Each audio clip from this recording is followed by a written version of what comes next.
If you find your passion, you're going to have this tremendous energy. It's sustainable energy. But momentum requires you always do the next thing to keep the momentum going. And the reason you get yourself in a passionate place is so that you change your life, and the only thing that changes your life is making a decision. So while you're in this passionate state, that's where you make decisions. You don't make decisions when you're like, oh, I don't know, what do you think? All right, let's decide. If you make a decision in a state without momentum, if you make a decision from a place where there's no passion, you are not going to get momentum. It'll kill momentum. It's decide, commit, and resolve. Some of you, in the past, you've gotten momentum, you've gotten passionate, you've even made a decision, but a decision is the first step.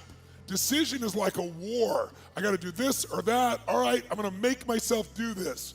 But commitment is when you now, after you've decided, you commit to do this for the long term. Whether it's hard or easy, doesn't matter.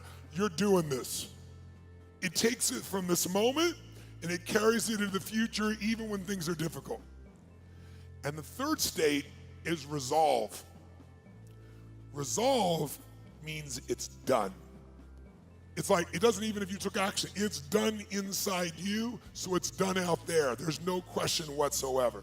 Then once you decide, the only way the commitment and the energy and the momentum continues is if you take immediate, massive what, my friends? Massive what? Write down in your notes, massive action is the cure-all. Massive action is the cure-all.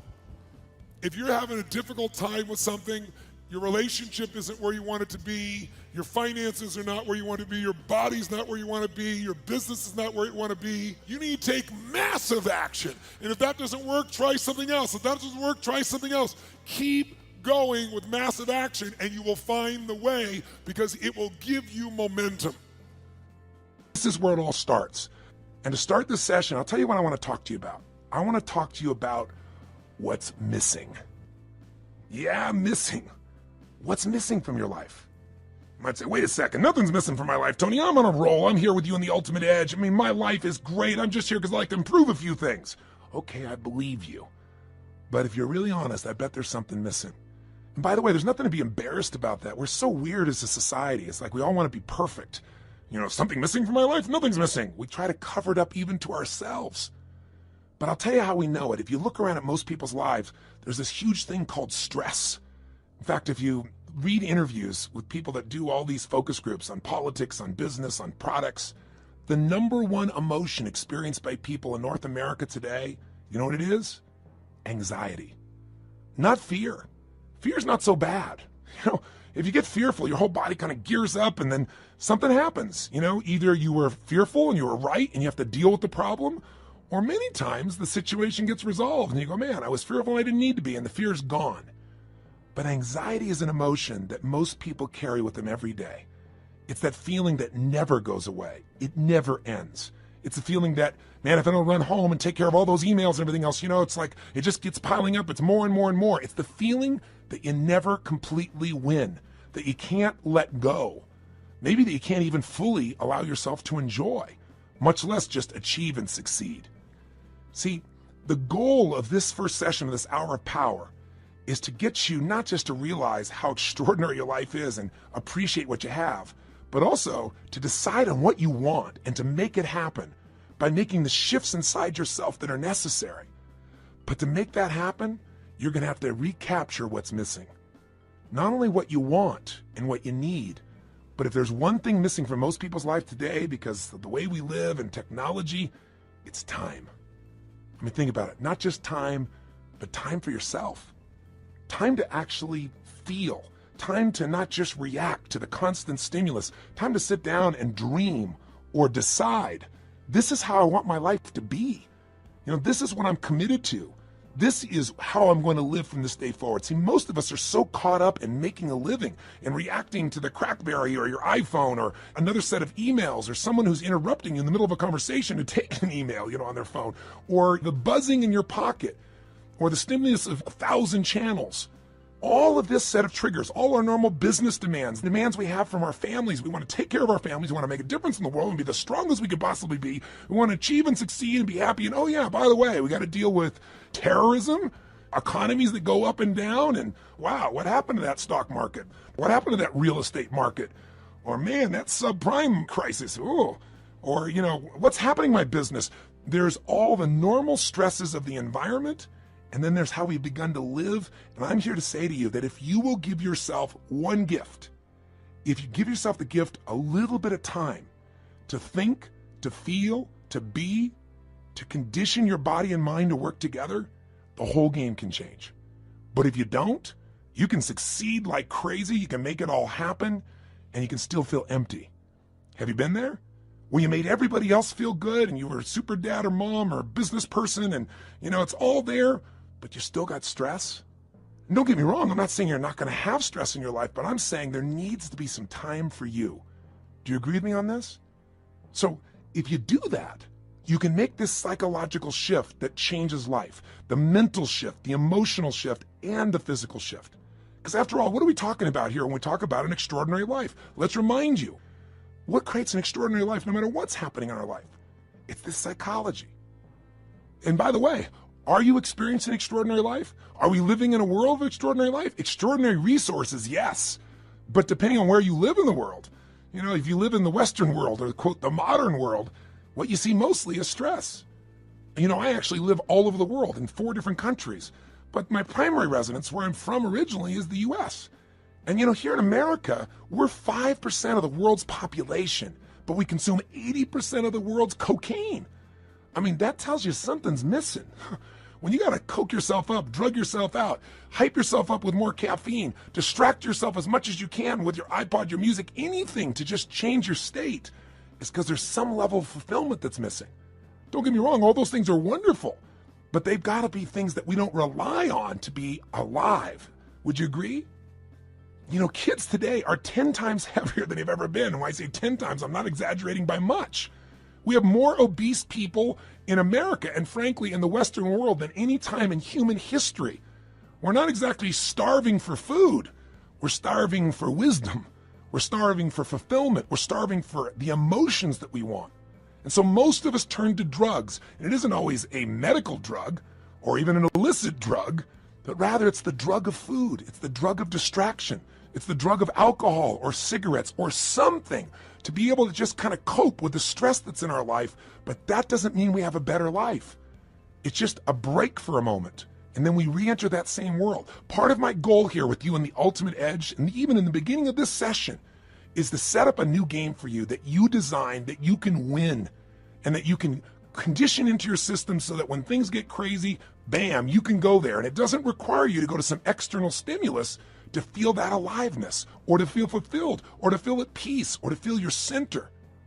So my goal is to get you to develop a couple of simple habits, to make a few simple decisions, to take a couple of actions that will begin to create a momentum for your life that will take you to the point where you will stand tall and say, I love my life. This is what I've always dreamed about.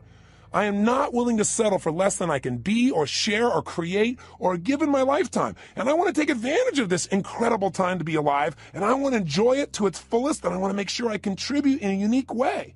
And 500 channels of television with nothing on but infomercials, and 8 million different forms of computers and music and email and instant messages and beepers and cell phones and remote access to the internet, none of that's going to transform your life. Your life is going to change if you do nothing, because life is changing so rapidly around you. Your body's going to change whether you want it to or not as time goes by. Your relationships are going to change. People are going to die. People are going to pass on. People are going to change their beliefs and values. Everything in your life is going to change. You don't have to work at change. Change is automatic. Progress is not. To get the edge, you have to decide that you're going to make progress in your life. You're going to have to decide that you're not going to be one of those people just drawn by the river, and you also can't get off the river and just sit on the side, because life keeps moving.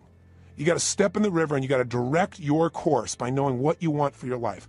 Now, why don't most people do this?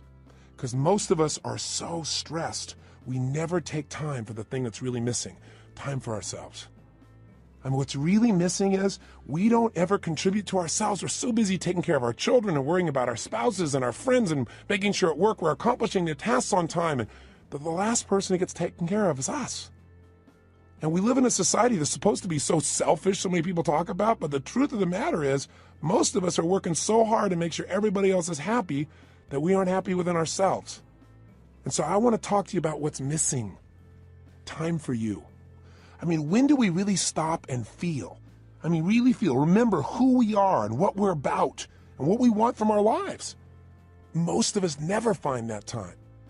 And so what happens to most of us is, since we're constantly in the action of doing, you know, the old phrase, we're not human doings, we're human beings, it's kind of corny, but it's true. We don't take the time to be. And so what occurs is, out of the stress of doing, constantly competing, trying to make sure we achieve, we contribute, take care of the family, and we make everything happen, most of us, to survive, look for a way to stop and distract ourselves. And so we drug ourselves. And the drug isn't always regular drugs. We don't call it drugs, we call it food. Because if you eat enough of that stuff and load up, guess what happens? All of a sudden you relax. You know, especially if you overeat, all that blood rushes into your stomach, you know, and you start to breathe again. Do you ever notice when you're going, go like this, you're not breathing very much? That creates just a bit of stress. And some people, that's not enough. They get CNN and then they're working on the internet simultaneously and they're getting a conversation on the other side because they figure if they can keep enough things going in their head, they can forget about all the stuff that's stressing them. You know, they don't even care about what's on the television. They don't really care about what they're surfing on the net. They just need an escape. But you know, you'll never escape your way to fulfillment. You'll never escape your way to joy. You'll never escape your way to an extraordinary life. The only way you get that is by deciding what that means to you. What is that extraordinary life? What is that fulfillment? What is it you want? And that's got to be a process that is consistent, not something you do once in a while when you got a birthday with a 0 on the end. Not something that you do, you know, at New Year's where you sit down and go, all right, you know, I better look at my life, see how I'm doing. All right, let's make some resolutions that I know I'm going to break within the week. And then I'll check in on them maybe a year from now, next New Year's, and see how I'm doing. That's called recipe for failure. Do you think most people in life are fulfilled? Or are most people in life stressed? Now, let me tell you, stress is a code word for fear. See, when somebody says they're stressed, that's because they don't want to say, I'm fearful. You go, no, I'm just stressed. I have all these things to do. Well, why are you stressed about it? Well, if I don't get them done, if you don't get them done, what? Well, then everybody will be upset. Well, what if they are a little upset? Well, you know, well, then I'll have failed. Well, if you fail, what does that mean? Well, you keep on digging. If they fail, they feel like if they failed, then they're worthless. If they're worthless, they won't be loved. You know, stress comes from making things more important than they really are. And most people in life are spending all their time majoring in minor things. They're putting all their focus, all their energy, all their attention on responding to the reactions of the moment, rather than stopping in that timeless place of who you are and saying, gosh, what is it that I really want today? What do I want to create? Because I got to tell you something. Everything in the outside world, everything around you that you like or dislike, that's stressing you or that you're thrilled about, was first created on the inside. Everything that you're experiencing in your life, your relationship, the way your kids are, your job, your opportunities, it all started with decisions you made in your head. Decisions about what to focus on, decisions about what things were meaning, whether you should be upset about it, whether you should learn from it, whether this is a challenge, an opportunity, or a crisis. And the decision about what you're going to do, these decisions are shaping your life. You got to understand, getting the edge simply means this. 80% of success in anything in life is psychology.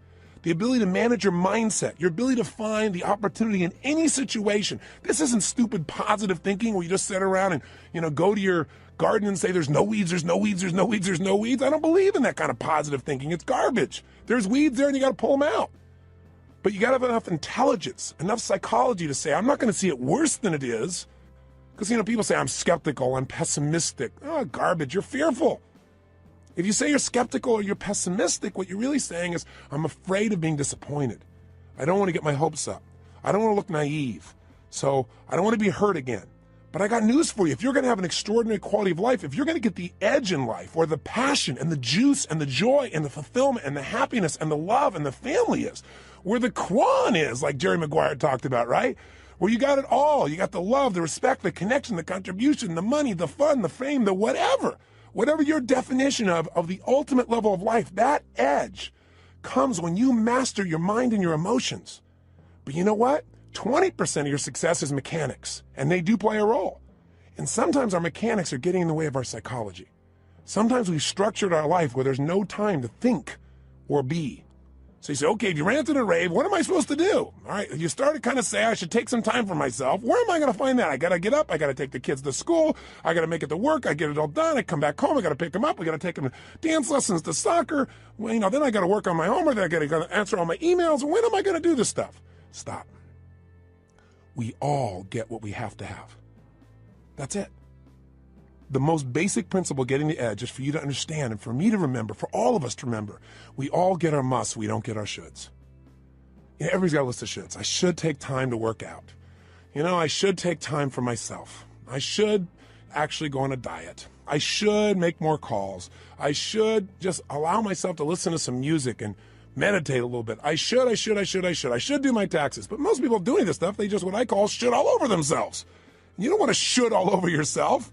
Here's what's true. What you must do, what you believe is a must, happens.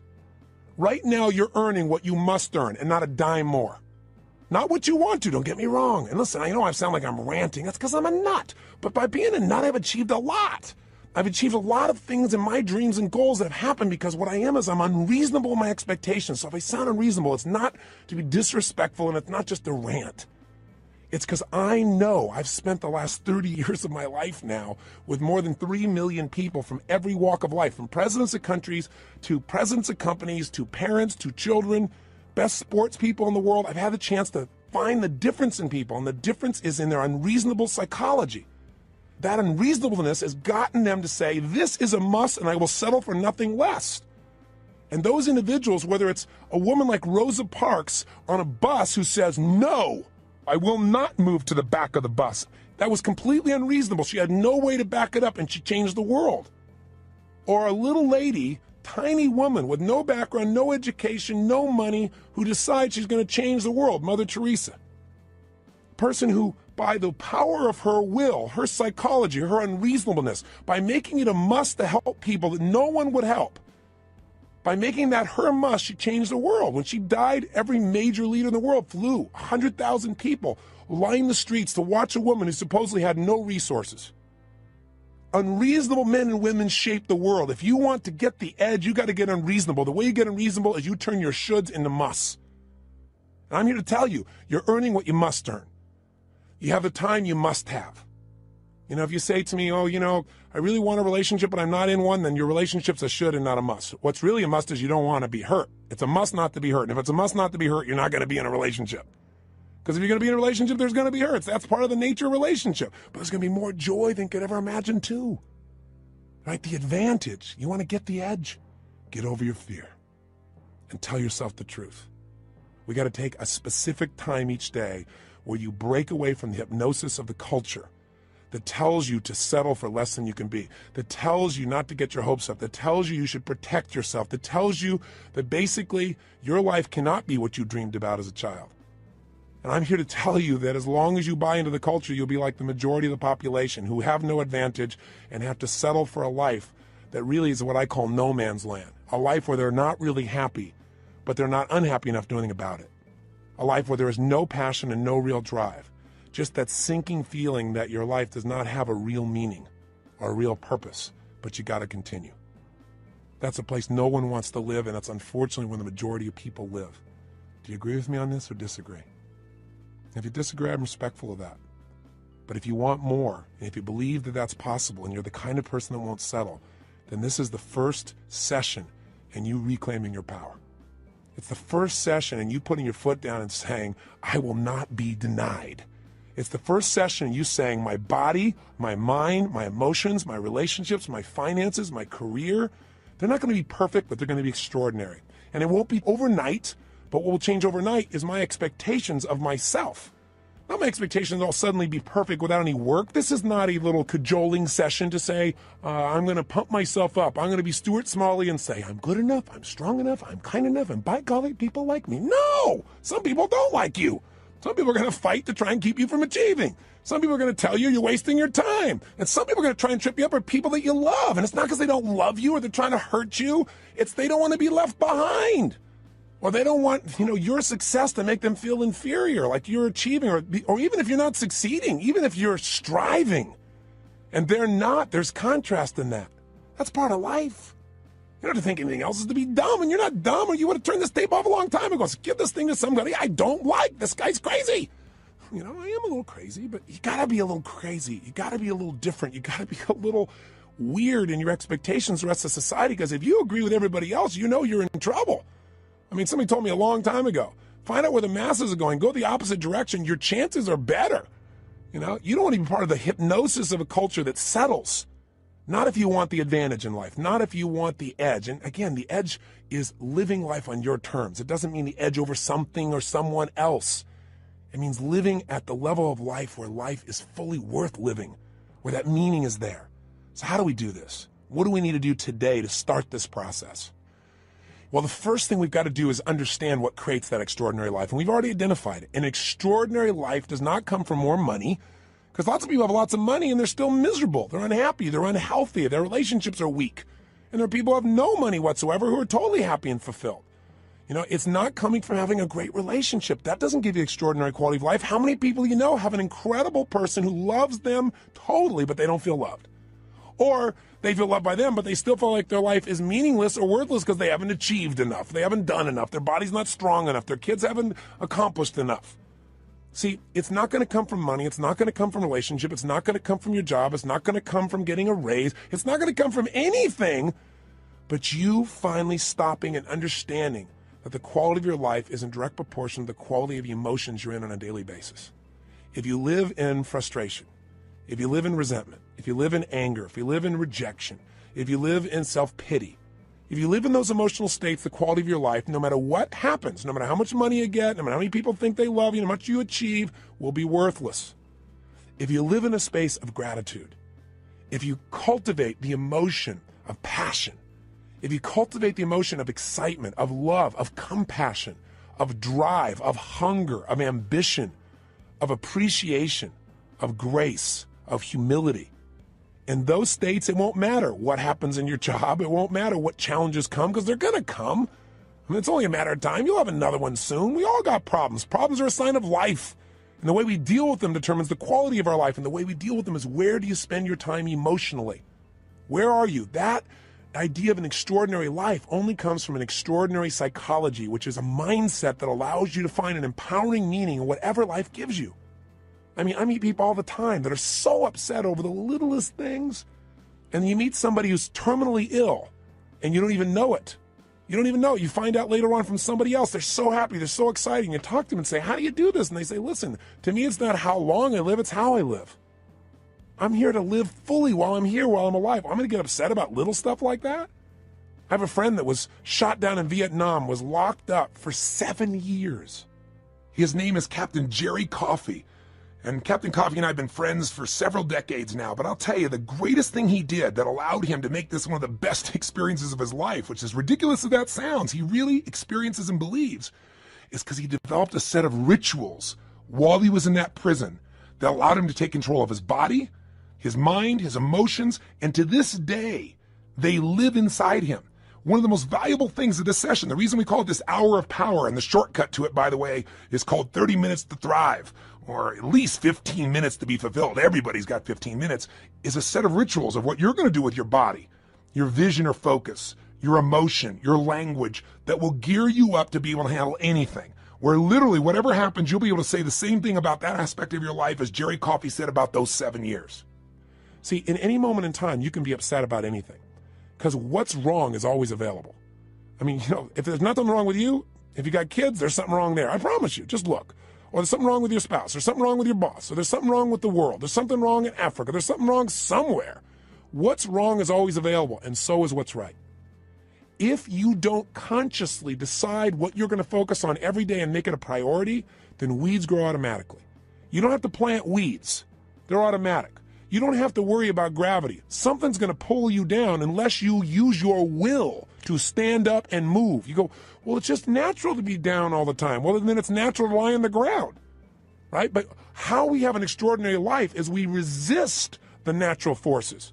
I remember years ago when I met Norman Vincent Peale. He was amazing. He was 92 years old, and he was doing a seminar. And I was 32 at the time. And I thought, gosh, only 60 more years of this.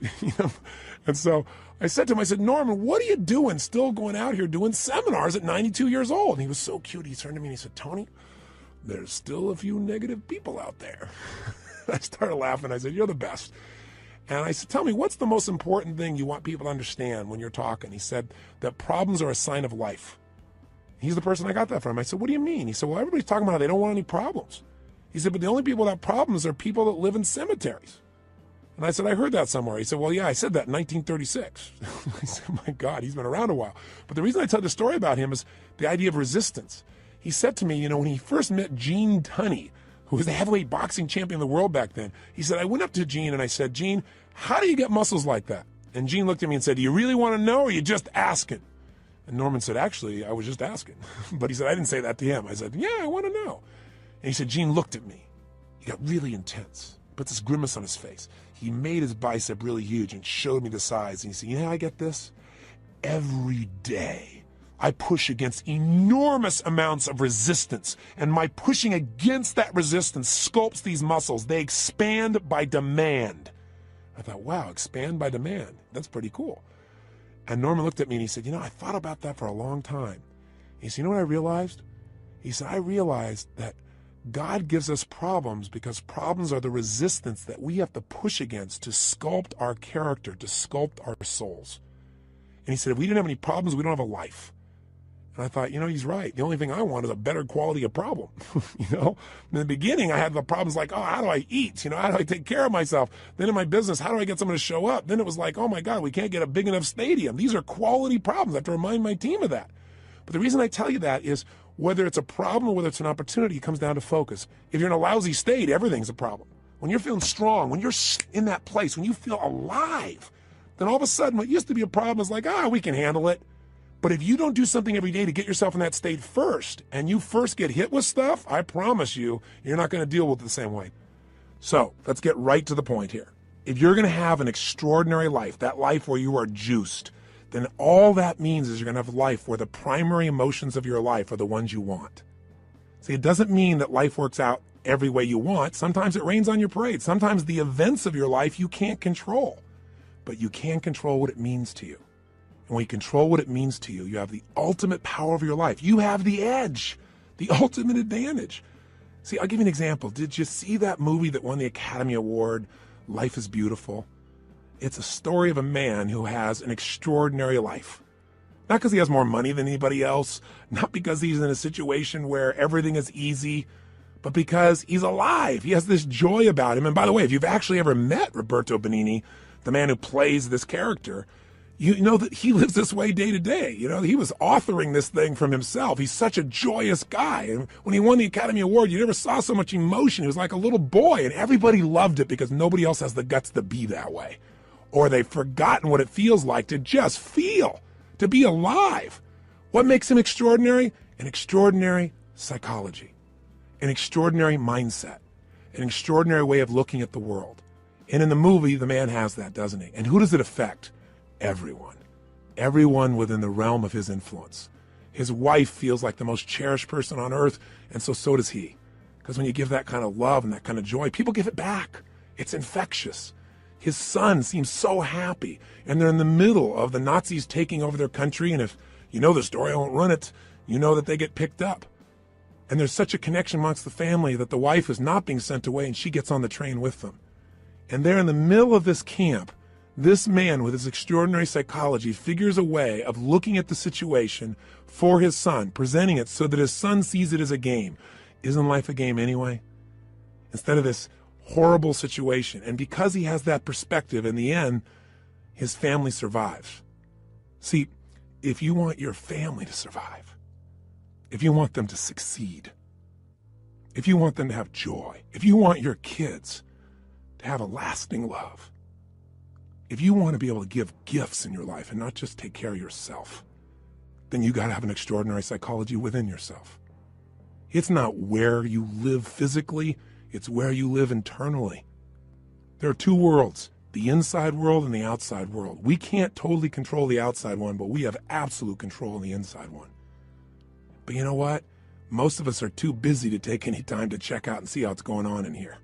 Or we just accept it as this is the status quo. This is who I am. This is my life. Or I'll get to it later. Mañana. I got to handle this first. Something else that's not so important. I want to invite you, my friend, to take the time to say, I'm going to have every day an hour of power. Every day, I'm going to have at least 30 minutes to thrive. Or 15 minutes to be fulfilled, for God's sakes, where I'm going to take those 15 minutes and I'm going to focus on everything I'm grateful for. I mean, if we're going to have a life We got to have time. And the time has to have some specific things we do, and one of those is gratitude. If you want to know what's the quality of your life, how much time do you spend in gratitude? How much time are you grateful and appreciative to the point that emotion wells up in you? I'm feeling it now. I'm so grateful to God. I'm so grateful to have the privilege to serve you right now. So if you can get to that state, everything changes. I'll give you an example. If you think about being fearful, when you're fearful, you're not grateful. And everybody's got fears. Fear they're not enough, fear that it won't work out, fear they won't be loved. Everybody's got that at some level unconsciously. We're human. So you can put the fear aside when you're grateful. I don't just mean intellectually, yeah, I'm grateful for this, I'm grateful for that. I mean stopping, thinking, seeing, and feeling. So I'm going to walk you through a system that includes gratitude. Every day of our life, we got to have a vision. Every day of our life, we got to have something that excites us. When people tell me, oh, I'm bored, I'm tired, that thing is boring. No, you're boring because you don't have something that excites you in your life. You haven't come up with a vision. You haven't come something to move towards. We all need something that's going to make us use more of who we are, our courage, our passion, our joy, face our fears, build our emotional muscles. But you don't build emotional muscles when you do the same thing day after day after day. What you get is a life that's unfulfilling. So we've got to have a vision. So every day I'm going to take you through a simple process that'll get you to expand your vision so you have a compelling future, that thing that makes you want to get up early. There's a reason. You got to have a reason. And I have friends that have sold their companies. One guy sold his company and made almost $1 billion in cash, about 800 million plus. And he was so excited for about 2 months, maybe 3. But you know what? After that, there's only so much time you want to sit on the beach by yourself because everybody else is working, and doing something and being productive. There's only so many cocktails you can take. There's only so many, movies you can watch. There's a limit to it. What he needed was a new vision.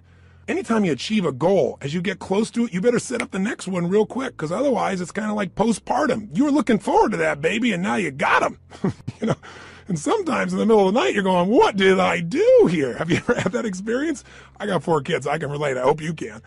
But you know what? You also have the experience on the other side of it. It's so wonderful. It's kind of like you got to have a vision for what your life's about now. Without a vision, people perish. And you got to have a daily vision that'll excite you. Otherwise, life becomes mundane. And there's nothing worse than an okay life. I told you, you're not going to have that when we're done here. I promise you, if you get this little habit, you won't have to settle for a mundane life. What people are going to go is, what happened to you? Because there's an excitement in creation. There's not a lot of excitement in maintenance. You have to maintain your body. You got to maintain things, but creating things, that's what God created us for. Gave us the gift to make choices that could create new things, businesses, ideas, families, friends, a garden. And it's available to every one of us. But if you don't got a vision each day, then the day is not going to have much juice, is it? So every day there's got to be a little time for vision. Right? Time for gratitude, time for vision. Every day you got to move. I'll tell you why most people are unhappy. They don't move. Look at our lives today. Most people live in a box, don't they? And then what do? They get up in the morning, have a box cereal breakfast, right? And then they get in their box and they drive. And sure enough, they drive to their box office. They go up a box elevator. They type on a box. They talk on a box. They have a box lunch. They drive their box home. They turn a box to be entertained. And maybe they just really go for the variety and have a cylinder to try and change their state. Listen, life has got to be about movement. When you move, you're alive. Emotion comes from motion. The more you move, the more you feel. Motion in your voice. For me to have this voice change, I'm changing the way I move. You saw me right now, you think I'm a maniac because I'm moving different ways, but that's how you feel. And by the way, the less you move, the less you feel, the less alive you are. If you're totally rigid, totally inflexible, no movement, this is known as death, right? So if you have emotionally, you're stuck, move. So every day you got to move. Now that can be a simple, gentle form of exercise, but it's something that's got to happen. And by the way, if you want a great relationship with anybody, what do you got to have? Some time with them, don't you? How about you? How about you? And not only do you have to have time with them, but maybe have a conversation with them. And most of us got conversations in our head, but we're not directing them. So we're going to show you each day how to have a conversation that you direct, a way of directing your mind, of shaping your mind, of conditioning your mind. It's kind of like going to the gym and just getting in the best shape of your life, but it's the best mental, emotional, spiritual, physical shape. And you don't need me to do it. I don't have to follow you around the rest of your life. This is going to be something you're going to do for yourself. And remember, if you don't do this every day, it's okay. I don't do it every day either. But I'll tell you what I did. I did it for years. I did it for months in a row. The way I shifted myself is I realized I can't do this once in a while. I got to drive it in my body. And I did. The physical change, the focus, the language, until I literally felt it, breathed it, experienced it. I mean, I literally drilled and programmed my mind that I would follow through, where I would expect the best, where I would take action without hesitancy. If you're not yet getting the result, come back to this process. If you miss a day, just do it the next day. But I will tell you this, if you do this for the next 30 days, 21 minimum, couple of weeks, absolute minimum, I'm talking at least 15, 20, 30 minutes, you're going to get momentum. You're going to get addicted to this. You're not going to be doing like it's a chore. You're going to look forward to this time with yourself. You're going to come out so vital and strong for your day, or it's the end of the day to get ready for the next one. You're going to love it. And I will tell you, I've talked to people who've done this for years and then they stopped for a while and then something else showed up in their life and they know exactly where to go to get back on target. They come back to this hour of power. And you don't have to do the full hour. Just do 15 minutes to be fulfilled. Do 7, 8, or 9 minutes where you move your body. You get focused on what you're grateful about. You focus on what you really want. You do some incantations and you'll be rocking and rolling. And if you do that, you'll get momentum. Pretty soon you go, oh, let me do at least 15 minutes. Oh, man, this is feeling good. Let me go for a half hour. Don't you deserve at least 30 minutes out of your day? Out of 24 hours? An hour out of 24 hours to have the power and the juice and the excitement and the strength be activated in you? Listen, all this stuff's in you. But if we don't focus, if we don't activate it, we're not going to have the power and fulfillment we deserve. But if you do, I'm telling you, life, whatever you've dreamed about creating or shaping or experiencing, it'll be our cartoon compared to the experience you'll actually have of your life, or what you'll really create. I know this not only from my own experience, but from millions of other people who do it. This has got to become your baby, your time. Take it, use it, live it. By the way, this is a process you're going to do for yourself. I'll be here for you on this audio program, this Ultimate Edge, but you don't need me. This becomes a ritual you can do on your own. You ever want to kick in the butt or you want some guidance, come back here and I'll be here for you. But this is something you can do for the rest of your life. It's not creating any dependency. This is your life. This is your process, and it'll be your reward. So, how does it work? Well, let's do this first. It's time for you to make some discoveries. So I'm going to ask you, just take a moment. And if you have our journal there, you can do it in a journal. You can do it on a piece of paper. You don't make it rules-driven. Just do it. Don't just do it in your head. I want you to write down all the emotions you experience in an average week. And on one side, write all the good ones. The other side, all the bad ones. Now, when I say bad ones, there really are no bad emotions, but the ones that are painful and you don't like. So all I want you to do is write them down. And when you write them down, try not to edit them. Don't try and say, well, just do it this way. If you experience this emotion on a consistent basis, doesn't mean every day, but at least once a week, write it down.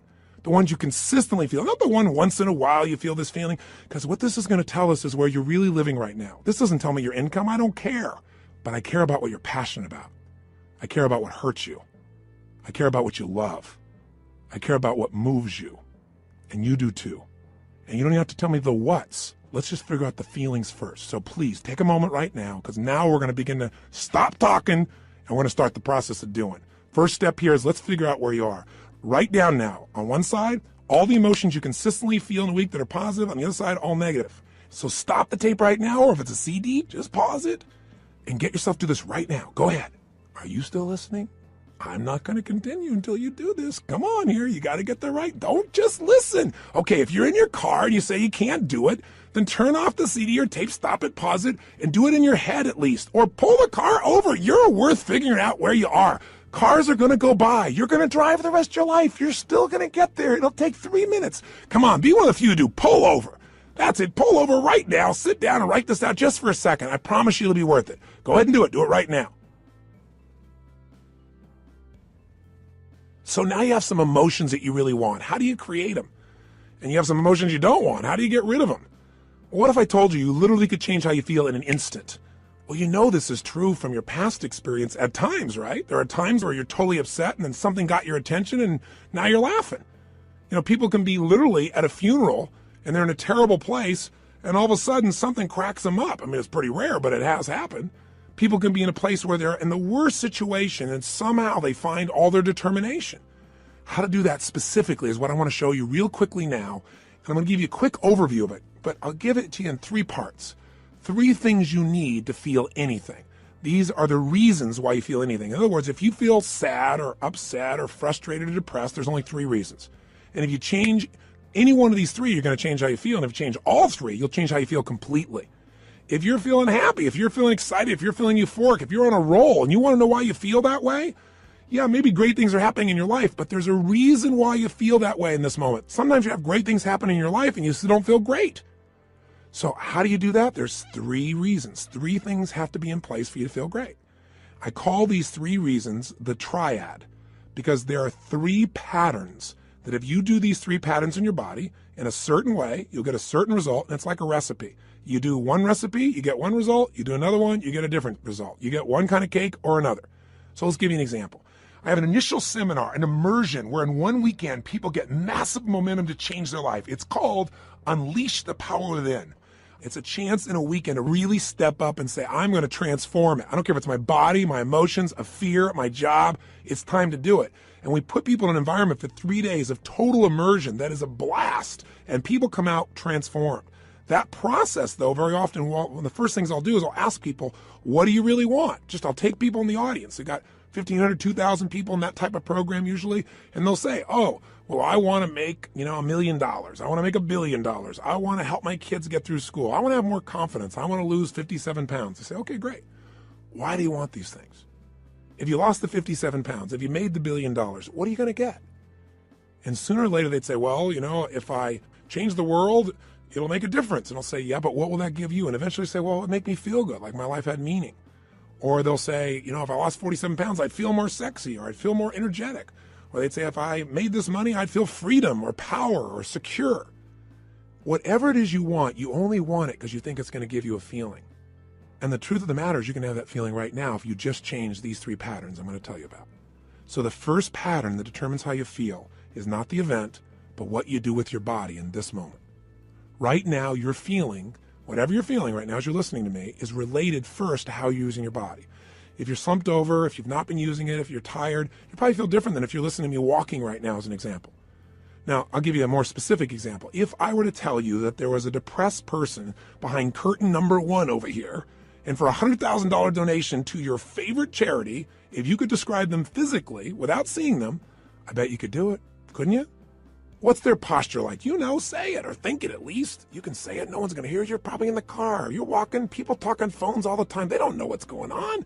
Speak to me. Seriously. What's their body like? First, their posture's probably what? Slumped. Where are their eyes? Down. Where's their head? Down. What's their breathing like? Full or shallow? Of course it's shallow. Their facial expression, up and tight or slack? You know it's slack. Now, how come you know all these things without me telling you? Because you've practiced this stuff before, haven't you? We all have if we've ever experienced this. Now, if you do this with your body, I don't care who we are. If you do these things to your body, you're going to feel lousy. You're going to feel depressed. Now, if you change the way you use your body, if you put your shoulders back, if you breathe, if you use your voice in a different way, if you move or gesture in a different tempo, it's hard to feel depressed in that way. In fact, there was a research study that was done early in my career that was done at UC Berkeley. And they did something that sounded insane. Traditionally, if somebody's depressed, if they go to a traditional psychiatric approach, today we live with a philosophy that depression is merely a Prozac deficiency. That we live in this world today that if things aren't working out, let's not resolve what's going on inside you. Let's just drug you. It's called better living through chemistry. Yeah, just drug you and keep on going. We do the same thing with kids today. We got this attention deficit disorder. They've now upgraded it to ADHD, attention deficit hyperactive disorder. This couldn't be the fact that kids are overstimulated, don't get enough focus or attention, and don't know how to use their energy in a world where things are going so slow when they're learning in school compared to how they are on the internet and on MTV or anything else. It must be that we should drug them into submission so they get as slow as us and more comfortable. It's an interesting way that we look at life today. The truth of the matter is these kids are using their bodies in ways that aren't acceptable, but they're not being directed. We go for the quick hit. We want the instant solution, even if it isn't the long-term solution that makes us more healthy. You can get a solution, but it may not be sustainable in a healthful way. The bottom line is, in that approach, we usually drug people. So at UC Berkeley, they tried something different. No drugs. Did something you're going to think sounds so stupid. Here's all they did. They came up with a simple approach. They took people that were clinically depressed. This means you achieved high levels of depression. You've got certification now. You are clinically depressed. You are an achiever at the depression level. This means you practice this pattern on a regular basis. And they took them, and by the way, I know I'm sounding obnoxious right now. I'm not trying to make depression sound like these people are terrible, because I felt it in my life a long time ago too, but I don't go there anymore because I know exactly what creates it. And I want to break the pattern of us thinking we're not in control. So please understand where I'm really coming from. But the point is, here's what they did. They had people come for 4 weeks, stand in front of this mirror that has 3 parts to it, and do one silly thing. Grin from ear to ear. And they had to make them smile for no good reason for 20 minutes. Now, when they're doing this, they had a grin so big that they created crow's feet on the side of the eyes. You know that little set of lines you're smiling so big? Now, interesting, they keep their shoulders back while they're doing this and breathe fully. You go, dumb idea. But what happened? Not a single person was able to remain depressed, including a woman who claimed that she was depressed even while she slept, which is one heck of an accomplishment. And you know what's interesting? At the end of these 20 days, many of them had no need for medication anymore, and that's all they changed. Only one part of what we call their triad.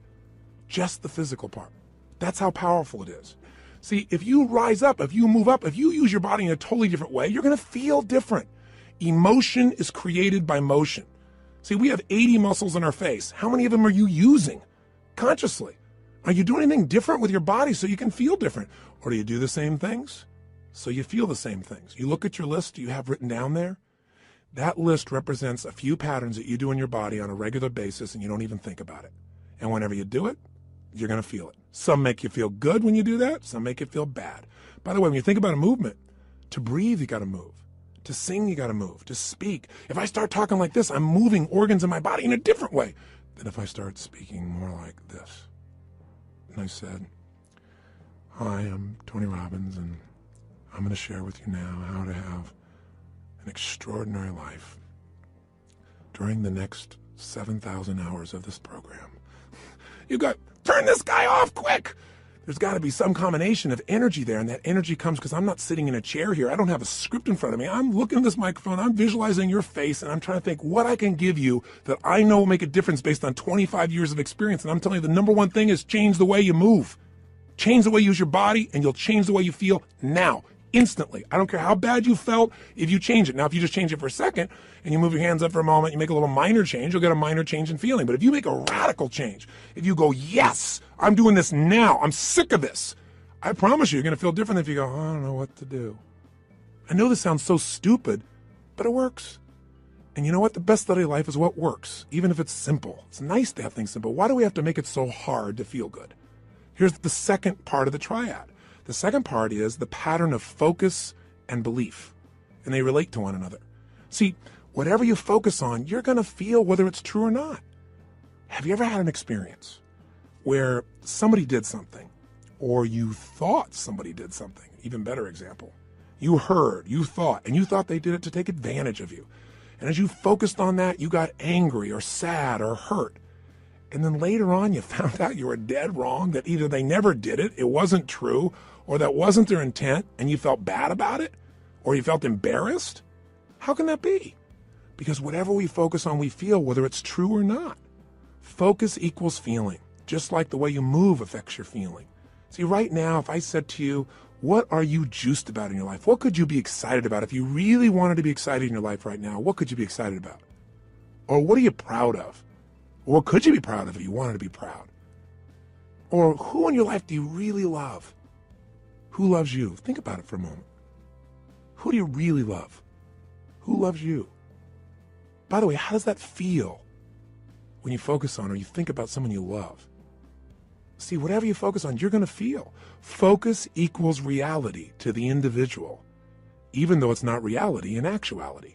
I'll say that again. Focus equals reality to the individual, even though it's not reality in actuality.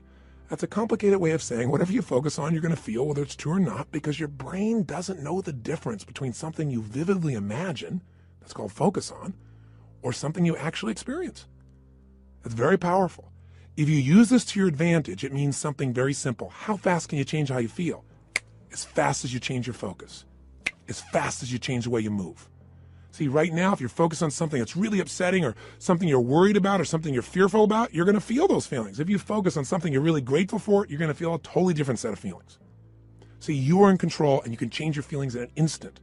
The problem is we don't believe we can change that fast. And the second problem is we have patterns of doing this, don't we?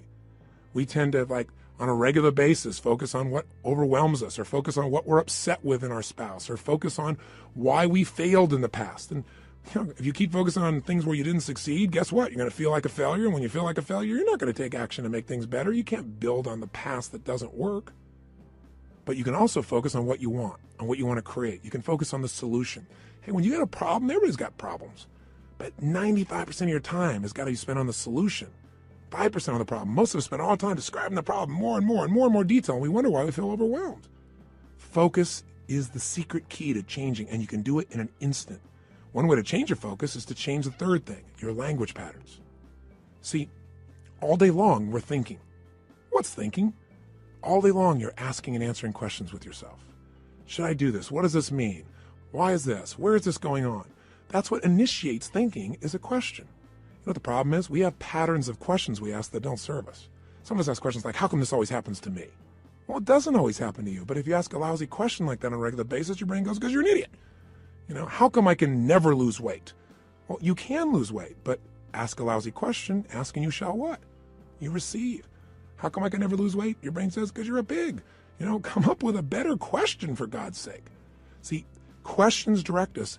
Questions are a form of language. And if you want to change your life, one of the things I have people discover is what questions you're asking, and also what phrases do you say a lot? Because phrases hypnotize us. We have certain words by themselves that'll change the way you feel. If somebody says to you, hey, listen, I think you're mistaken about that. You might have one feeling. They go, you're wrong. You feel something very different just by the language. If somebody says you're lying, you have a whole different feeling, don't you? One word can change the way you feel when someone else speaks it to you. The words you select powerfully affect you. And I don't mean just being positive and doing the Stuart Smalley thing where you got positive self-talk, right? And you say, I'm good enough, I'm strong enough, and by golly, people like me. No! I mean noticing the habit of the words and the emotions they create. And then third part of language is the phrases that you say with such emotional intensity that you start to believe them. We call those incantations.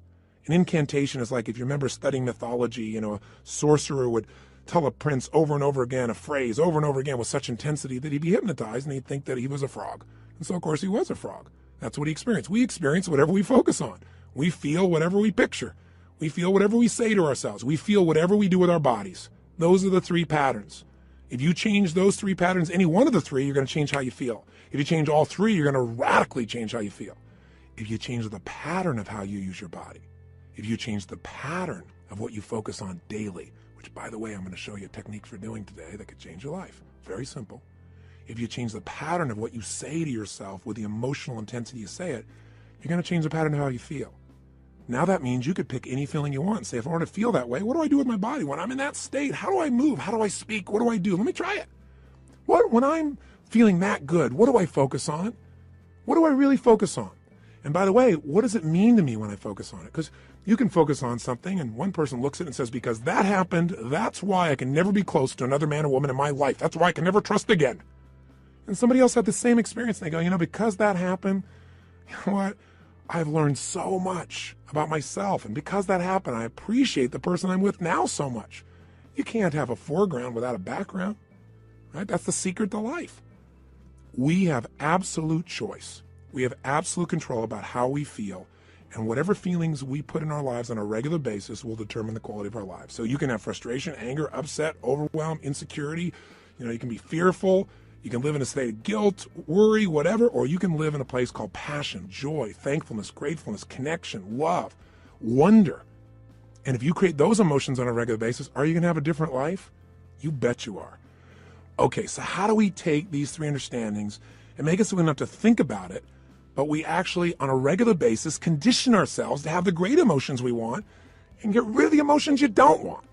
Well, first step is awareness. See, next time you start to feel like, I'm so frustrated, I'm so angry about this, notice what you're doing with your cheeks. What are you doing with your mouth?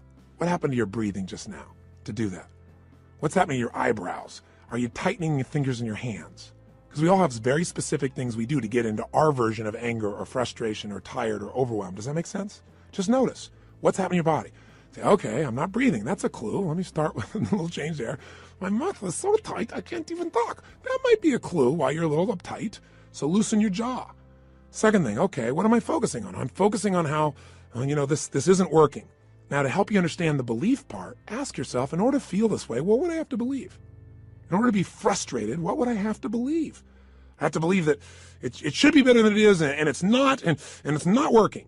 Well, maybe it isn't working, but is that going to help you to focus on it isn't working? Let's focus on what we can do. Or if you say, I feel like it's hopeless because in order to feel hopeless, I have to believe that there's nothing I can do. Is that really true? Is there's nothing you can do? Or are you just caught up in a state? Are you just caught up in a pattern? See, if you ask yourself, what do I have to believe to feel this way? It'll help you to break that part of the triad, because you'll start to say, yeah, that isn't really even true. All right, so that'll help you there. Third part of awareness is to say, okay, what am I saying to myself? Why do they do this? How come they always do these things? Why don't they ever listen? Well, I'm asking a lot of lousy questions, because they may listen sometimes, but I'm saying they don't. I'm saying it with total intensity. Of course I'm going to feel bad. Let me change what I'm saying. Let me change what I'm asking. How can I turn this around? What do I need to focus on to make this work? What's the truth here? Maybe I can't control it all, but I can control what it means to me. What does this really mean? If you just have that awareness and you break your pattern, you can get out of a negative emotion in a moment. Then you can say, well, how do I want to feel?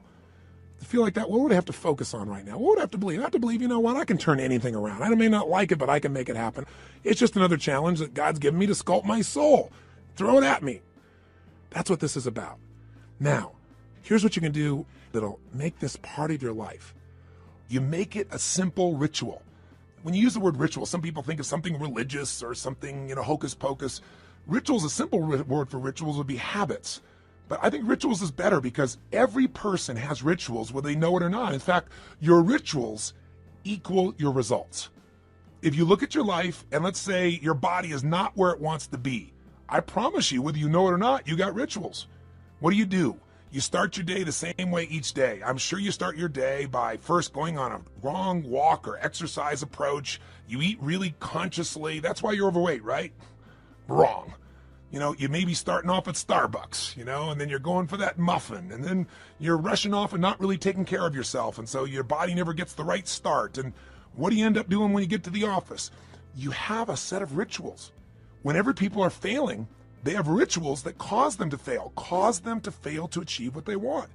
Listen, if you come home and the first thing you do when you go home is you go straight into turning on your email, and flip it on, or you flip on the news in the background, and you do all these different things, if the first thing you don't do, people have rituals in their relationships. What's yours? What's the first thing you do consistently each day when you go home? I know every day's different, but there's some overall patterns, aren't there? People who have a great relationship have a very different ritual than people that don't. There may be people that love each other, but there's no passion because what's the first thing they do? Their ritual is come home, hey, honey, a little kiss on the cheek, and then boom, go straight and turn on the email. Or boom, go and turn on the news or something in the background. Or say, I got to go take a break right now. They don't connect. They don't have some ritualistic way to connect that produces energy and excitement or playfulness or fun. You meet a couple that are really in love, they have fun things. First thing I do, and I'm not saying we're the ideal, but this is the weird thing we do. I come home, the first thing happens, the door closed, I go, Lucy, because I remember as a kid watching Lucy and Arnaz, and sure enough, I love Lucy. My wife is a crazy mofo. My wife is a crazy nut, right? That's why we're made for each other. And it creates a different tone, a different energy. And then oftentimes we do different things, but all of a sudden I'll say, where are you? And she'll hide.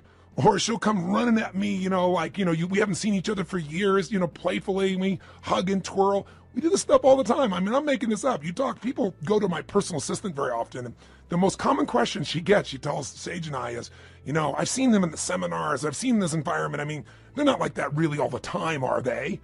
That's how bad our society's become, because most people's rituals do not produce playfulness. They don't produce passion. They don't produce sensuality or teasing or flirting. It happens with somebody at work, but maybe not with the person you're in love with at home. See, rituals shape your life. So what this is about is discovering a set of rituals that'll make you stronger for every area of your life. But I want this also to become kind of a trigger for you to say, okay, if I'm not thrilled with a certain part of my life, what's my ritual in that area of my life? What are my financial rituals? Is it avoidance? Do I really get focused on it? Do I pay attention to it? Because if it's not working, you got the wrong ritual. Find someone who's succeeding and find out what they do differently and do that, and your life will change. That's the essence that we're starting with. So we're going to give you a simple, fundamental ritual we call the Hour of Power, or 30 minutes to thrive, because everybody's got 30 minutes, or at least 15 minutes to be fulfilled. So what does it look like? Here's what it is simply. At the end of the session, there's another CD you can actually take with you on a walk. You can go and make this process happen, and I'll guide you through it in case you forget how this works, but it's pretty simple. It has 3 parts. Here's what you're going to do. The first step is that you want to make sure that the moment you wake up in the morning, there's no hesitancy to get up. So you start to train your body, which is training your mind. Remember, your body and mind are linked. Whatever you do with your body, it's going to affect your mind. You want to train your body to jump out of bed immediately with energy, without hesitancy, and to start moving.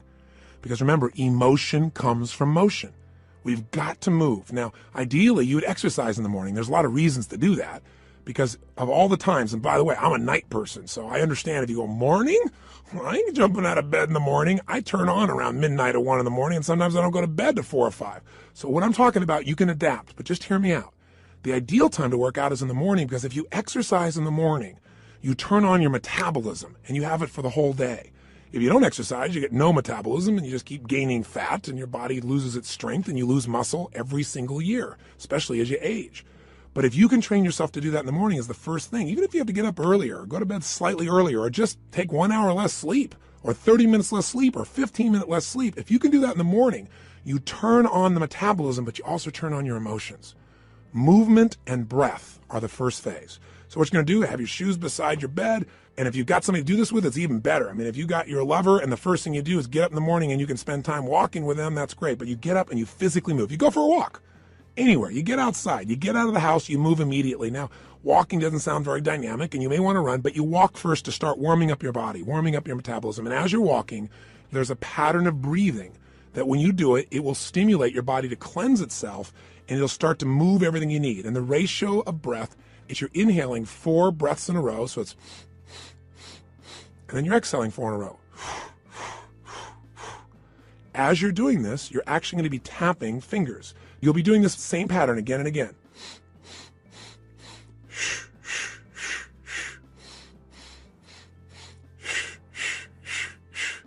This pattern of breathing will alter your state. You will literally, after doing this for about 5 minutes, begin to feel radically different. Now, you're going to inhale through your nose, as you probably heard, and exhale out your mouth. And this is something called breath walking. There have been studies done on this at MIT, and it literally alters brain functioning, but you don't have to know the studies to be able to feel what it does in your system. So all you're going to do is for the first 5 minutes, enjoy yourself. Get up. You don't have to worry about, oh, I got to run right now, my back's sore. You just get up and you start to walk. You walk for about 5 minutes with this breathing pattern. Step 2, you get grateful and you begin to visualize. So in phase 2, what you're going to do now is you're going to cultivate the emotion of gratitude. What you're going to do very simply is, remember I said fear disappears when you're grateful. The minute you're grateful, you're rich. When you have everything in your life to be grateful for and you don't feel that emotion, you got nothing. You're poor. So this has to be a daily emotion. It's like the antidote to all the stress, the antidote to all the frustration. But you got to cultivate it, because if you go into a state of depression on a regular basis, pretty soon your body goes there automatically because it's conditioned, it's trained. It's like what we call anchoring it. By going into that physiology, by breathing, and by visualizing. So what you're going to do is you're going to focus on and ask yourself, what are all the things in my life I'm grateful for while you walk? So you're outdoors, you're moving, so your pattern of physiology makes you feel good. Now, as you're moving, you think about everything you're grateful for. And I usually start with a circle. I start with myself right here and my wife, Sage, and I think about all the things I'm grateful to God for in my life, my health. I start to think immediately, okay, my family members, and I think about them and I send love to them. I make this spiral of thought going out. And then I think about my close friends and my close business associates, and then all the people I get to serve through my work in the world.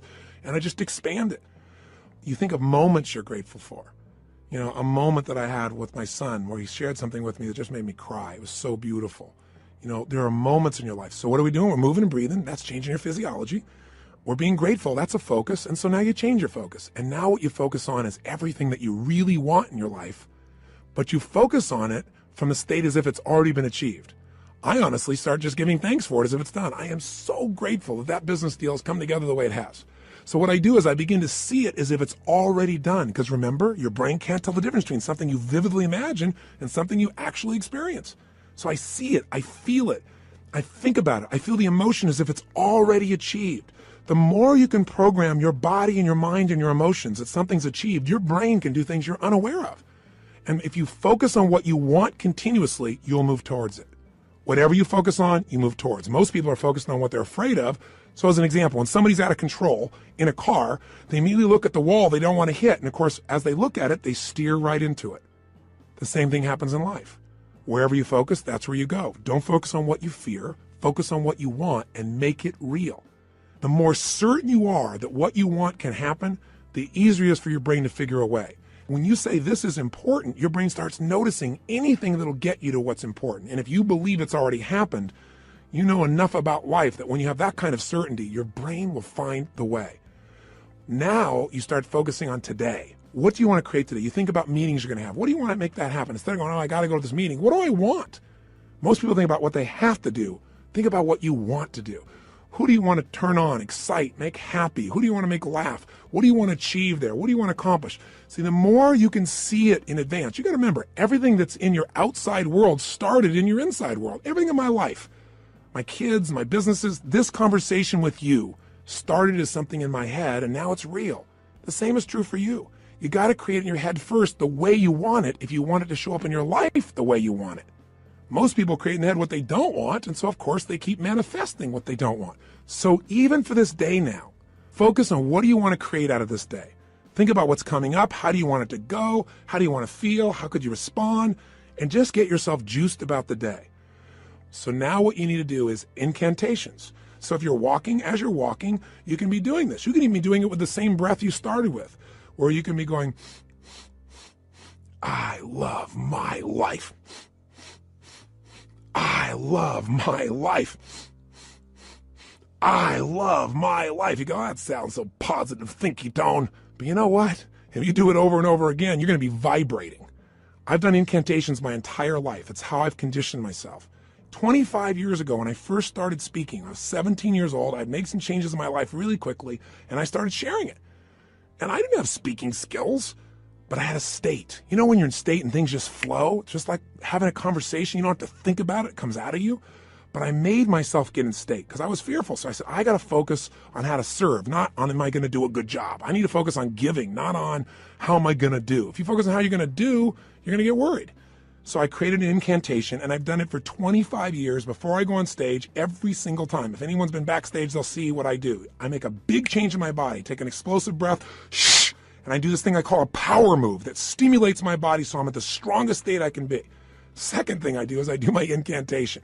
And what I do is I say this. I say, I now command my subconscious mind to direct me in helping as many people as possible today to better their lives by giving me the strength, the emotion, the persuasion, the humor, the brevity, whatever it takes to show these people and get these people to change their life now. And I do it again and again and again. Now I can do it once today, and I'm there.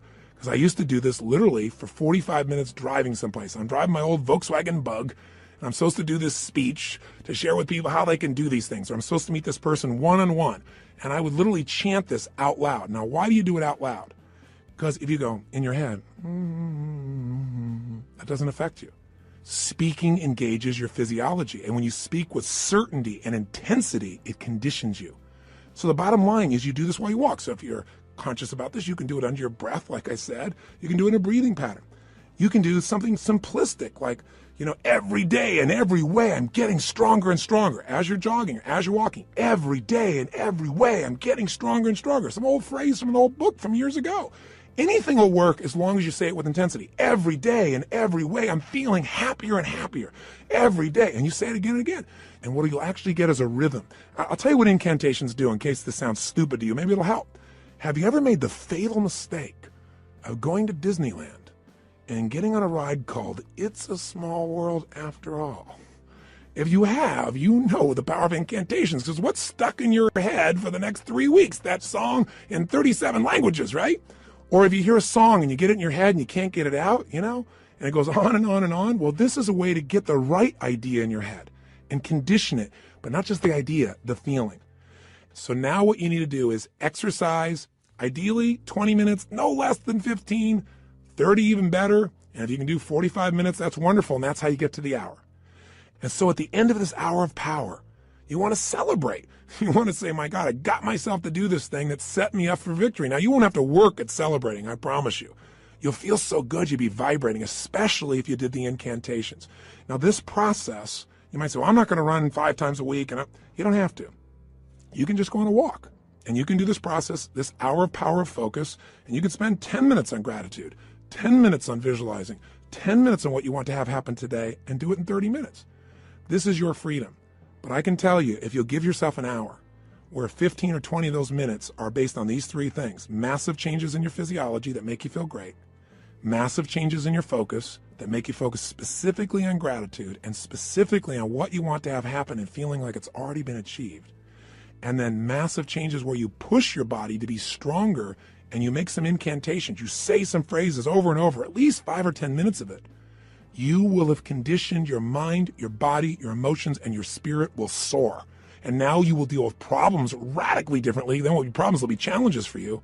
And more importantly, you'll be excited to connect with people. You'll be excited about your projects. You will affect people around you in a different way because you will have an extraordinary psychology. Now, by the way, these fundamental rituals, they really come down once again to doing something to change your body, something to change your focus, something to change your language. And where did I come up with this? Well, the biggest changes of my entire life have always been engaging those three forces. I mean, I've called it the triad then, or the hour of power, but these are the things that changed me. When I was in my very early stage of my life, and my mother and father got in this major conflict, and my mom got really upset, so she kicked my father out, and you get a sense of who was the power in the relationship by that description, don't you? But the bottom line is she thought I was on his side, so I went out next, and it was Christmas Eve, and I had to figure out how to survive. And so one of the things I did was I stayed at some friends' houses. I dealt with, I lived a pretty intense and crazy life at that stage. I was 17 years old, and I was working as a janitor. And I worked in a place called San Marino, California, and I was living in a city called Azusa. I was still in high school, and I would literally take buses to be able to get to this place in San Marino. I worked with two banks, Security Pacific Bank and Lloyd's. And I loved being a janitor because I could work in the middle of the night, and you got paid for results. Instead of lollygagging along, man, I kicked butt. I went in there, put, the equivalent of my iTunes on, but in those days, it was this big 8-track portable player. That shows you how ancient I am. But I carried it around from room to room, and man, I just kicked butt. And I got through that thing, they gave me 6 hours to do, and I think I used to do it, if I remember right, like in 3.5 or 4. But it took hours to get there, hours to get back. Not just one bus, but I had to make connections on them. So long story short, I'm doing this, I'm not getting much sleep and getting up in the morning, going to school, and I'm burning out, but I'm still sticking with it. And I'm upset with my mom because I feel like she is not listening to me. And frankly, this is not an attack on my mom. Thank God she did this. This made me so strong. At the time, I hated her guts, honestly. But, she was pushing me in ways I didn't really realize at the time. You don't always understand as a kid. I just had my own story about it. But all I knew was I was trying to survive. And the bottom line of the story, and the reason I'm telling you this in terms of rituals, is this. I'd finish maybe 1:30, 1 o'clock in the morning, and then I'd get out there and I'd jump on that late night bus and start the long journey home. Well, interestingly enough, on this night, I get out there, I'm waiting for the bus, and I'm going, I know I didn't miss it. And I kept my eye out on it because, I couldn't afford to miss the bus. It's the only bus till morning, or, I don't know when, hours and hours later. I never discovered that, but I knew I had to be on that bus. And nothing came. An hour went by and nothing came. An hour and a half went by. Now I don't know the real time, I can't remember honestly, but somewhere around 2:30, 3 in the morning, and I'm freaking out. And so sure enough, guess what? Somebody comes by and goes, hey kid, what are you doing? And I said, what are you talking about? This man, he said, the buses aren't coming, because I was sitting on the bench. He said, there's a bus strike. So what do you do? I didn't have any friends with cars. I couldn't, quote, call home and get a lift. So I finally thought, I got to get home. And I started walking. I thought, at this pace of walking, I am never going to get there. So inside of me, something just snapped. Something got mad. Something got intense. And what I started to do was started to jog. I thought, I can't jog all this way home. And then something inside of me went, you're going to find the way. You're going to find the way. And I started doing these incantations. In those days, I just started reading these books on programming my mind, some of those old basic books. And I started, as I was jogging, going, every day in every way, I'm getting stronger and stronger. Every day in every way, I'm getting stronger and stronger. And then after doing this over and over again, it became like an addiction. You ever had one of those songs get stuck in your head? Did you ever make that fatal mistake of going to Disneyland and riding on that ride called It's a Small World After All? And then that song is stuck in your head for like next 3 weeks in 167 languages. Well, this can happen in a positive way. This incantation, I kept changing. I'm getting healthier and healthier. I'm getting stronger and stronger. Now, honestly, I think in the very beginning I went, I'm going to show her. I'm going to show her. It was anger initially, honestly. I'm going to show my mom she can't stop me kind of thing. And then it converted into joy. I ran from San Marino to Azusa, How long is that accurately? I can't tell you to the exact mile, but it's roughly 12 miles. I'd never run 3 miles in my life. But I'm going to tell you something. At the end of that run, I never felt stronger in my entire life. I felt like I could storm through anything. Nothing was going to stop me. And that created a whole new momentum in my life. And what was it? Physiology, focus, and language at the most intense level. And literally to this day, when I have faced things in my life over the last 20, 30 years, I can pull back up that moment, that experience without even thinking about it. It almost gave me, it's like it made that fundamental muscle. Now, after that time in my life started to take off. And eventually, obviously, mended things with my mom and my family, and everything became beautiful. And equally importantly, I grew as a man. I wasn't a stupid boy who was just focused on himself. I really started to shift how I could contribute, how I could grow, how I could make a difference. And in a short period of time, at a very young age, here I was, a very successful young man. I was written up in newspapers and magazines. My nickname was Wonder Boy. My ego started to grow real big, And the interesting thing happened was, I then got beyond my comfort zone. I started feeling that third pillar. I didn't call it then, but I started feeling these inner conflicts. I mentioned this when I talked to you a little bit in that first session on decisions and destiny, but I found myself in a place where I was making a lot of money. And I grew up very poor. And I had this blueprint, this mindset that said, man, I've gone through, 3 divorces with my mom. I've seen these men come and go. All of those arguments were based on financial stress. That's the story I had in my head. Obviously, it was more than that. They had conflicts in their values and their beliefs, but I simplified it to that. So I thought, man, if I can earn enough money, I can make everybody happy. Love will be there. That's not what happened.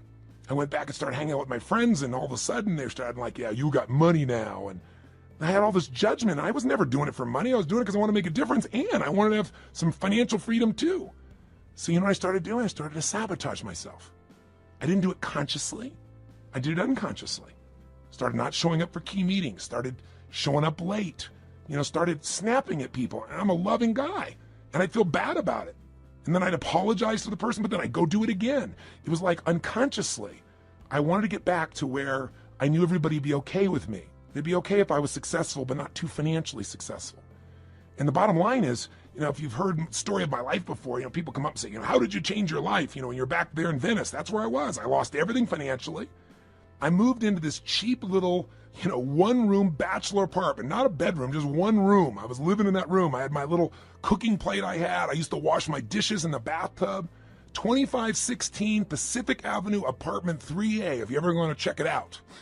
I literally went back there years ago and knocked on the door to see who was living there and see if I could help them out, see if lightning could strike twice in the same place. That's a whole nother story I'll tell you sometime. But the point is, I found myself in this place where I was waking up each day feeling sorry for myself.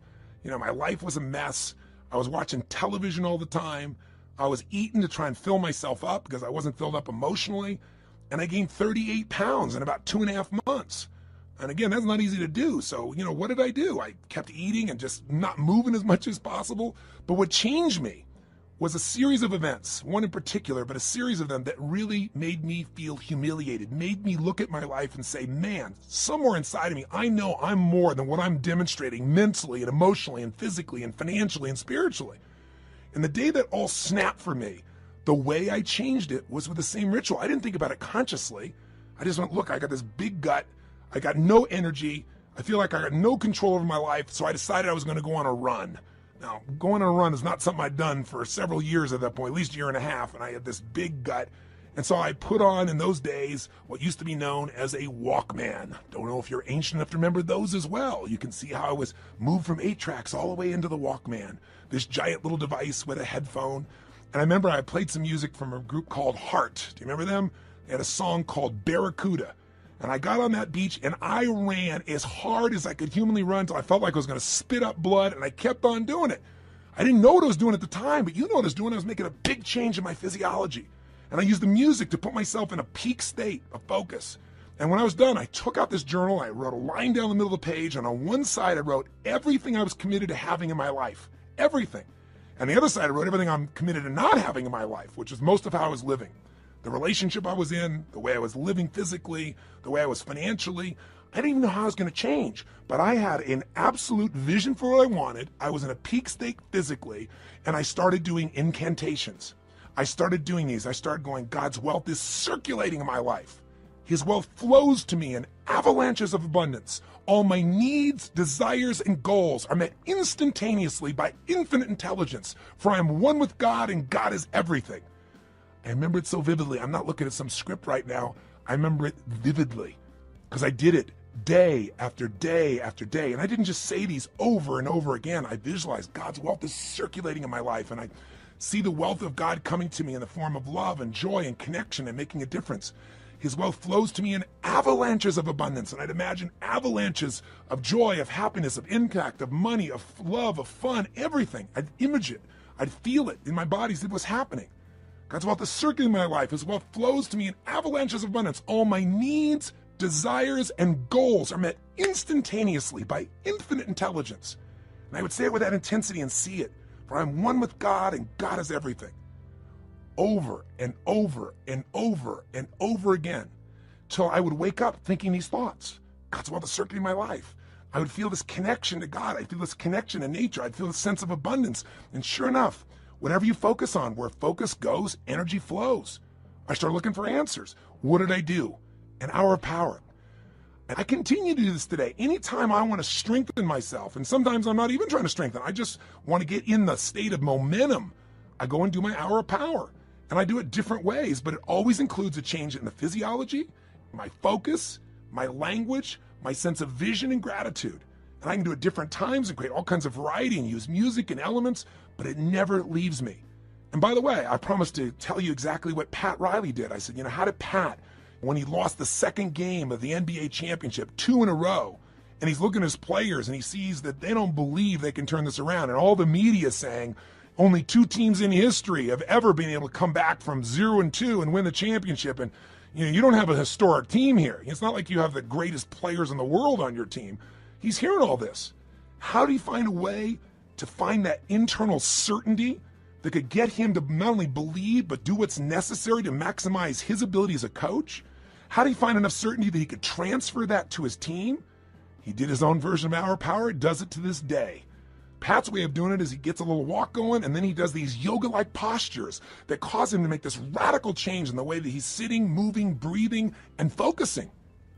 And then he starts to get visions. He starts to meditate, and he gets a vision for what he's really after, not what he's afraid of, what he wants. He asks quality questions that give him quality answers. And then, of course, he has his incantations for himself and for his team. They have a theme that they repeat again and again and again until it literally gets in their nervous system.